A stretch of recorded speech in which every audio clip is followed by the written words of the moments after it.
म्हणतात की प्रत्येक शुभ कार्याची सुरुवात एका मुहूर्ताने होते आणि आज होता आमचं मुहूर्त made guys. So welcome to my वालंग सिरीज एपिसोड नंबर 2. छान असे रेडी झाले, ट्रेडिशनल वेअर केले आणि हे ग्रीन बांगड्या मला अस्सल मराठी लुक देत होतं. फोटोज खूप छान आलेत. फोटोज पाहायला माझे ID वर क्लिक करा गाईज.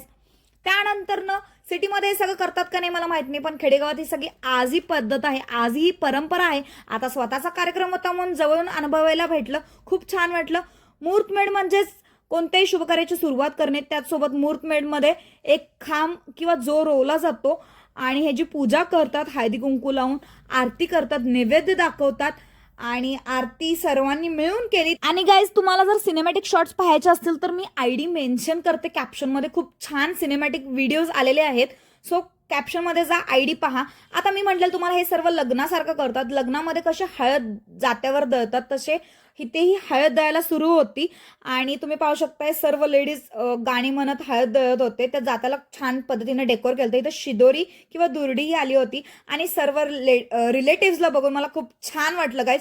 त्यानंतर माझ्या मामाने माझ्या मॉलसाठी खूप मोठं तोरण आणलेलं आणि हे तोरण खूप छान दिसत होतं मॉल समोर. म्हणजे अगदी मॉल उठून दिसत होता आणि पुन्हा एकदा मॉल आमचा सजलेला आणि खूप छान वाटलं. त्यानंतर सर्व जेंट्स भंडारा आणि हार द्या गेले होते हलसिद्धनाथ मंदिरमध्ये आणि खूप छान पद्धतीनं मुहूर्तमेढचा कार्यक्रम संपन्न झाला होता. सर्व रिलेटिव्स फ्रेंड्सला भेटून खूप छान वाटलं. वालंग सिरीज पाहण्यासाठी माझ्या ID ला आत्ताच फॉलो करून ठेवा आणि यस, बाय गाईज.